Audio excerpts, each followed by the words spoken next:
things happen here. Hello everyone, welcome once again to the 2020 talk show, a 20-minute talk show that puts the spotlight on you. I'm rotating Sandeep, and I thank you for joining me once again.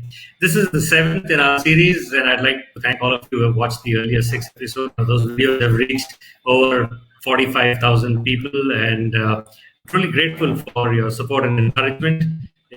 Your feedback and your comments encourage me to keep doing this, so please keep the feedback coming. But like I always say, this program is not about me. I've been blessed to have met some very fascinating people and with some really wonderful stories to share about their own lives, which will, inspire, motivate, and teach us a few good things about how to lead our own lives. Many of them go about their daily lives and in a quiet manner, very unassuming people, and when we look at them, we really don't know what they've been through. Some of these stories have probably never been told before, and some of them are appearing for the first time on screen, but not our guest today. It's my privilege to introduce my seventh guest, Knox. Scott was born and brought up in New York, studied engineering, moved over to architecture, and he'll tell us why. He's worked on some really interesting projects in the US,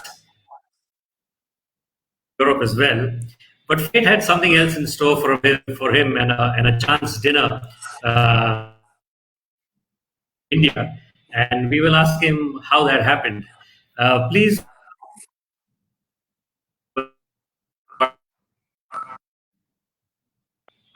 Okay. Hello, Scott. Well, thank you, Sandy. Great to be here with you. I appreciate it. Yes. Thank you very much for joining in. And I think the internet is going to give us a little bit of trouble today. But c'est la vie, as the French say. Yeah. So, Scott, thank you for agreeing to come in and share your story with us. It's very interesting. We don't do the reverse. A lot of people from India who move over to the US, but percentage-wise, there's very few people who from the US who decide. Forget about the Indians wanting to come back. There's very few of the Americans who want to actually come in here. So let's start from the beginning. It's a very interesting journey that you've had. Tell us about your school days and your college. Well, I'm the son of a professor. My father taught at numerous U.S. universities, still at the University of Wisconsin at Madison. I've got two brothers and two sisters. I like to refer to our family as having its own center of gravity, because when you have 5 kids, there are a lot of things that go on in your lives that just the activities of you and your siblings is enough to keep everyone entertained. I grew up in Manhattan, went to school, high school in the Midwest when my father was at the University of Illinois at Urbana-Champaign. And then he moved to Madison, Wisconsin, where he still teaches. And I did my undergraduate at UW-Madison. I worked for a number of years between my bachelor's in studying mechanical engineering, and I finished a master's in architecture about 10 years later. I've worked with some of the world's largest architecture, engineering, construction firms on a variety of building types. They were included airports with Skidmore, Owings and Merrill in their New York office, and with a firm in Washington, D.C. on some of the museums on the Washington Mall, Smithsonian, the Renwick Gallery, the Arts and Industry Building, some commercial activity. I always tell friends, always accept dinner invitations, as Sandy alluded to, because you never know what's going to happen over dinner. And the first time... Hold that thought over there. Tell me, let me get this straight. You studied engineering and then you moved on to architecture. Is that right? Correct. I have 2 degrees, industrial design in my undergraduate and master's in architecture. Right. Cool. Okay. So why did you pick up architecture? It was that 10-year period between when I finished my undergraduate and my master's. I did a lot of furniture. And so I worked in Boston's furniture design market, selling works through art galleries, chairs, tables, a whole range of custom furniture.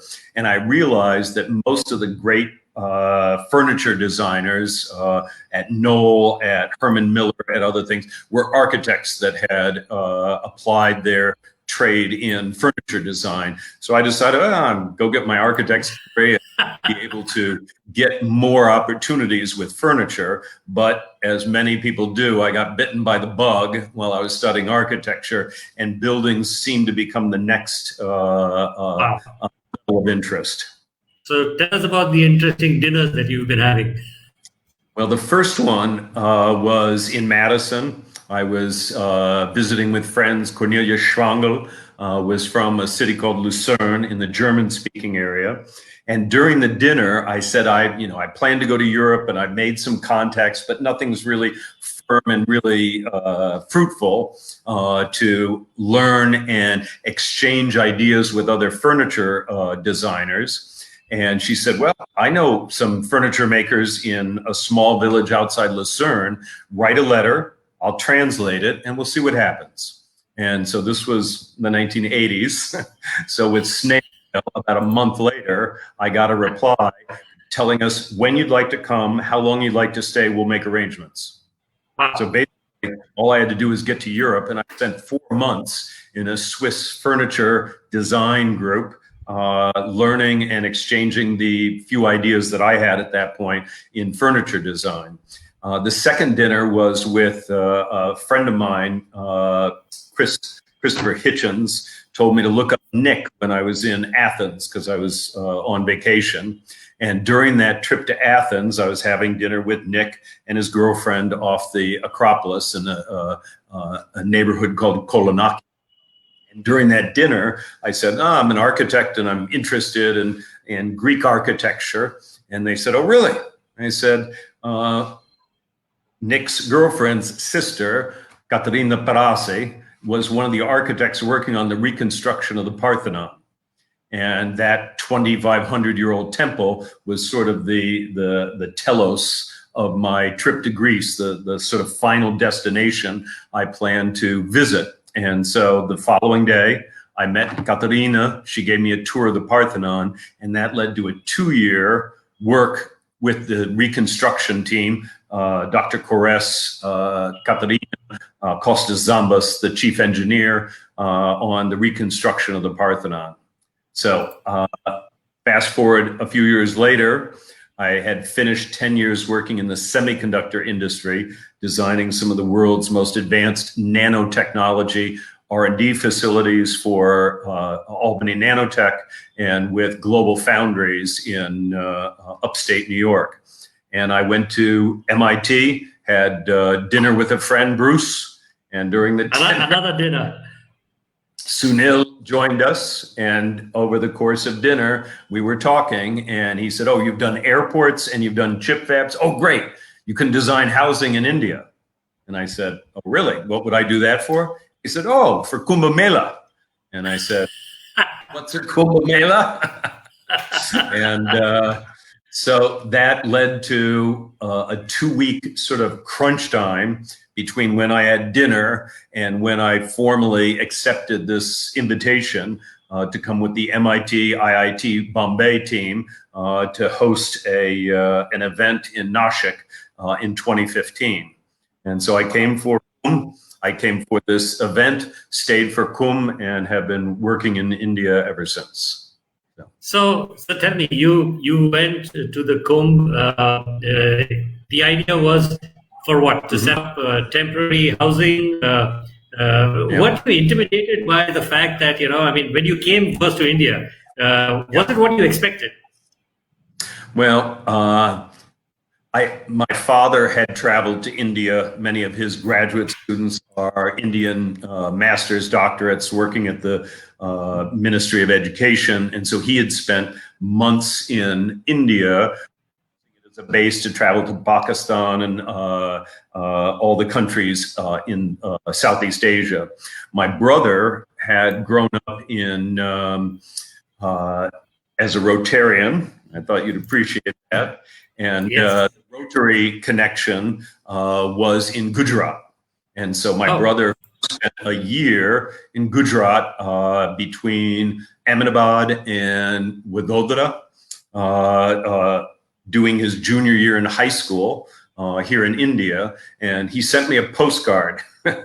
And in the postcard, it was a picture of the Ganges. And he said, "Scott, I'm bathing with millions of people." And my when I saw this postcard was, "Oh, Andrew, you always exaggerate." It turned out he was at Kumbh. And so that was from previous years. The MIT challenge was design housing for 1 million people. And being an architect who's somewhat resourceful and looks to nature for a lot of the inspiration is I saw honeycomb as a great potential to design housing that would be the most efficient.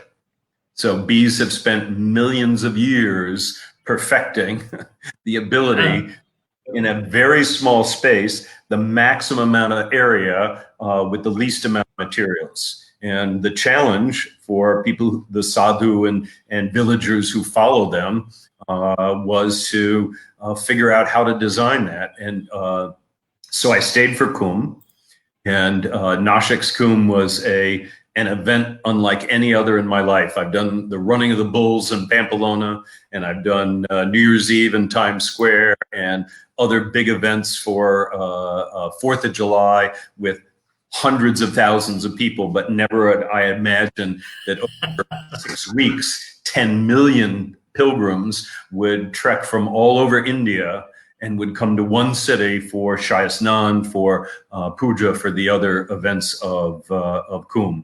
And so since I knew I was potentially doing this project, I basically stayed and lived in Nashik, visiting the Sadhu Gram down by Godavari and up in Trembakeshwar, where a lot of the sadhu had, let's call it the Congress of Babaji. So, interesting. It must have been a big change for you, from seeing the completely, as we call the developed world, and then suddenly being, transported back in time, probably to Trimbakeshwar with living with the sadhus. So, Yes. How did you personally cope with that? Did you have challenges coping with that? As I mentioned, I've lived in other countries, not for vacation, not for a few weeks, but months and at times even years, adapting to new food, new language, living styles, other things. My family goes back 350 years in New York. And so I probably have in my veins just about every blood around the world. And I've become convinced that that's part of the reason I feel comfortable wherever I am, is because somehow on some level am sort of related. And so, yes, it was awkward at times, partly because of language, partly because how I look and maybe how I dress. But at another level, the spiritual qualities that the sadhu practice, whereas different from modern religions and, let's say, contemporary lifestyle, are very deep and meaningful. And all they have to be is deep and meaningful for them, for me to appreciate it. I don't actually have to be a sadhu, even though I was offered an ashram to set up my own. Believe me, I've had very interesting offers throughout it, and it doesn't always happen over dinner.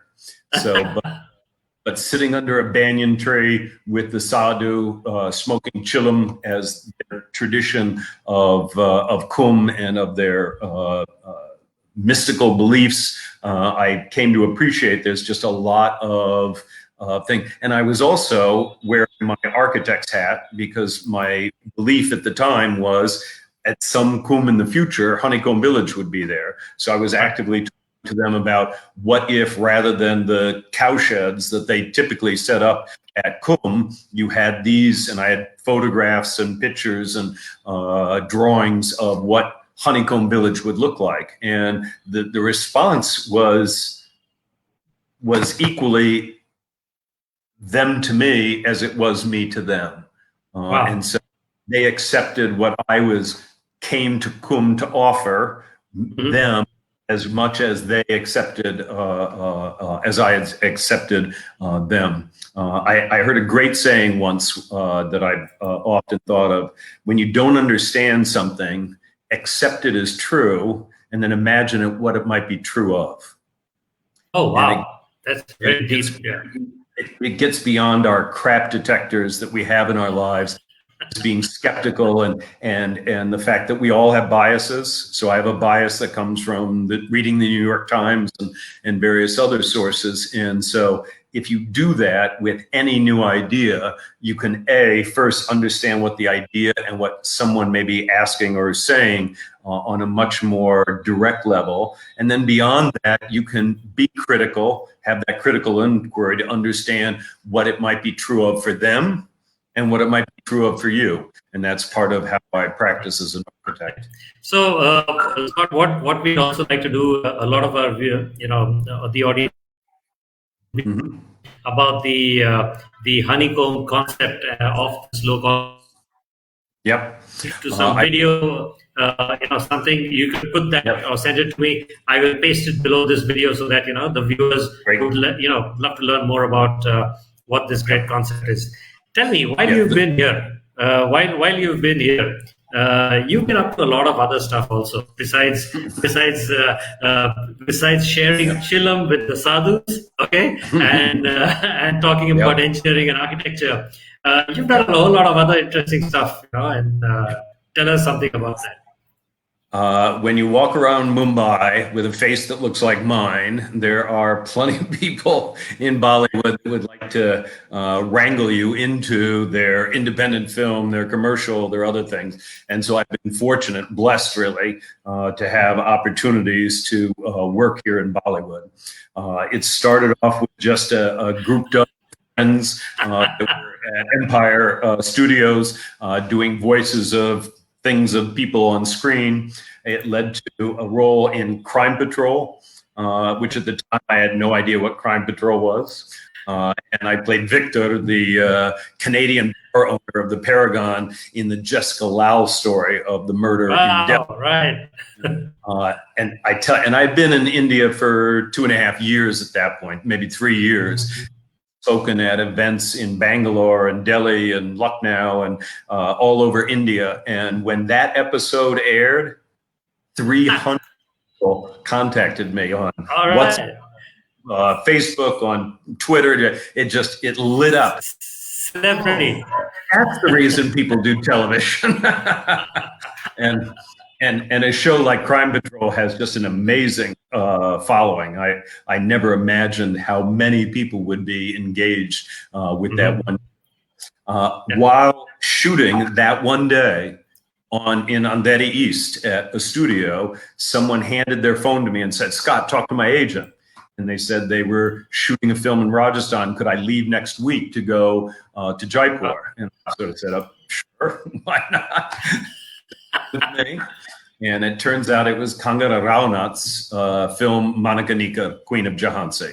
And I was first as the role of Lord Dalhousie, which is in because it helps me understand my Indian history. And that he was a protagonist of sorts, good and bad. I mean, he brought devastation along with the British Empire, but he also brought railways and mail, post office, and a whole variety of other things. So history is complicated.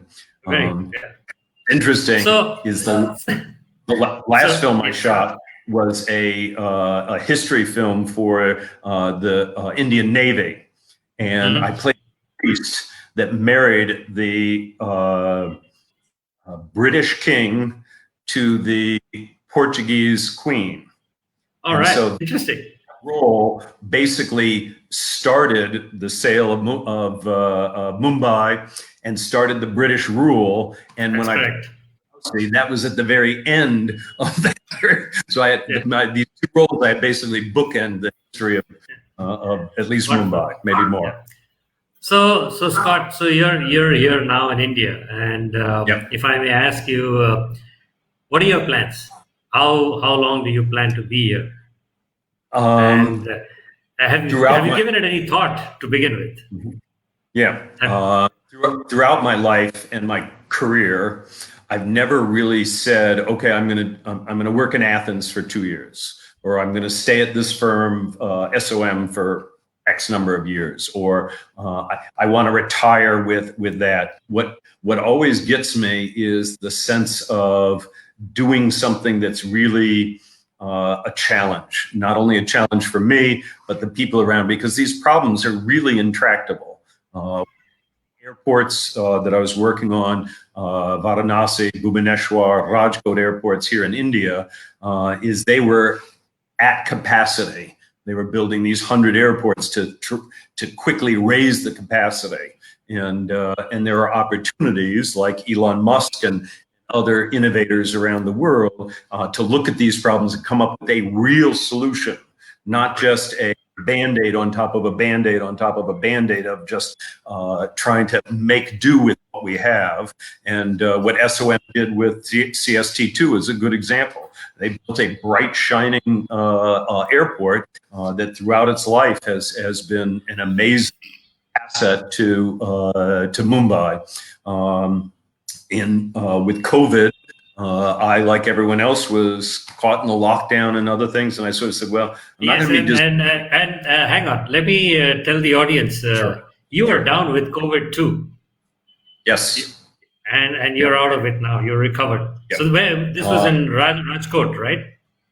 In rural Gujarat, outside of Ahmedabad, south about 3 hours. And so I wasn't in a big city. I didn't have access to 5-star hospitals, but I had a doctor I've used for decades who's helped me remotely. He works with the U.S. Air Force, and his specialty is telemedicine. And so he and I have developed a rapport, and I came down with mild symptoms in about a month ago. The first week was basic things, headaches, moderate temperatures, some of the other sort of odd side effects of this unique disease. But by the beginning of the second week, I had temperatures going up above 103, 104, 105, even as high as 106. Some of the breathing. I took a variety of medications that he recommended to deal with each individual symptom that I was. By the end of the second week, I had basically recovered and basically wonderful, back to normal, whatever normal is. Yeah. Okay. Great. Well, Scott, it's been great. It's been great hearing.